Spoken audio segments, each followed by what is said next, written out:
BCB থেকে গামিনীর ক্ষমতা বেশি, বিস্ফোরক এক মন্তব্য করলেন ইমরুল কায়েস। জাতীয় দলের সাবেক এই ওপেনার বলছেন, মিরপুরের পিচ কিউরেটর গামিনীর বাজে আচরণে বিরক্ত জাতীয় দলের অধিকাংশ ক্রিকেটার। ভালো পিচ বানাতে ব্যর্থ, ব্যবহারও প্রশ্নবিদ্ধ। তবুও কিভাবে নতুন চুক্তি পেলেন এই লঙ্কান, প্রশ্ন তুলেছেন ইমরুল কায়েস। শুনেছেন সাইফুল রূপক।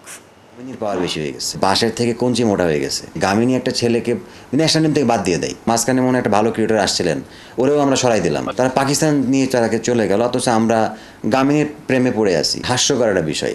বছর দুয়েক আগে নকিংয়ে মনোযোগী সাইফুদ্দিনের শুধু ফোকাসই নষ্ট করেননি, পিচ আর আউটফিল্ড ভালো নয় বলে প্র্যাকটিস ছেড়ে চলে যেতে বাধ্য করেছিলেন মিরপুরের প্রধান পিচ কিউরেটর গামিনী ডি সিলভা। জাতীয় দলে খেলা একজন ক্রিকেটারের জন্য সেদিনের ঘটনাটা বেশ অপমানজনকই ছিল। শুধু সাইফুদ্দিনই নয়, প্রায় সময় শোনা যায়, দেখা যায় হোম অফ ক্রিকেটের অঘোষিত রাজা গামিনীর বাজে ব্যবহারের শিকার হন জাতীয় দল ও ঘরোয়া ক্রিকেটের খেলোয়াড়রাও। এই লঙ্কানের আচরণে ক্ষুব্ধ ইমরুল কায়েসও। প্রবলেম হচ্ছে কি ভাই, আমাদের হচ্ছে বাঁশের থেকে কঞ্চি মোটা হয়ে গেছে। আমাদের বিসিবির থেকে গামিনীর পাওয়ার বেশি হয়ে গেছে। গামিনীর এখন এত বেশি পাওয়ার হয়ে গেছে যে গামিনী একটা ছেলেকে ন্যাশনাল টিম থেকে বাদ দিয়ে দেয়।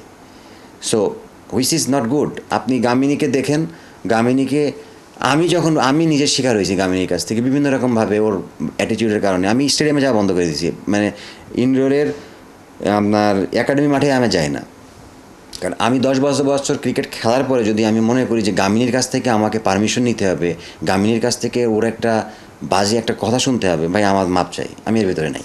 উইকেট কে কোথায় প্র্যাকটিস করবে, কে কী করবে, সব কিছু গামিনী নিচ্ছে, সব কিছু গামিনী কেন্দ্রিক। এত বছর ইন্টারন্যাশনাল ক্রিকেট খেলেছেন আপনি, তো যখন ইচ্ছে তখনই প্র্যাকটিস করতে পারার কথা। শুধু আমি না, এটা একটা ফার্স্ট ক্লাস প্লেয়ারের একটা অধিকার আছে যে আমি গিয়ে একটা প্র্যাকটিস করবো এখানে।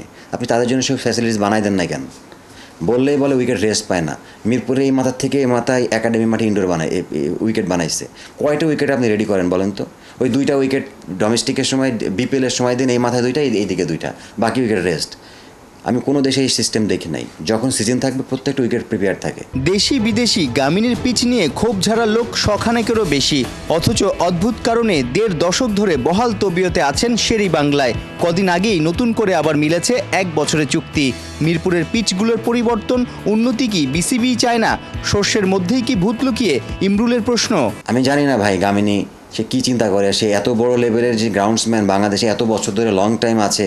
পৃথিবীর কোনো দেশে মনে হয় এই সিস্টেম আমি দেখি নাই ভাই, যে একটা লং টাইম এত বছরের ক্রিকেটার আছে। রিসেন্টলি মাঝখানে মনে একটা ভালো ক্রিকেটার আসছিলেন, ওরেও আমরা সরাই দিলাম। তারা পাকিস্তান নিয়ে তারাকে চলে গেল, অথচ আমরা গামিনীর প্রেমে পড়ে আছি।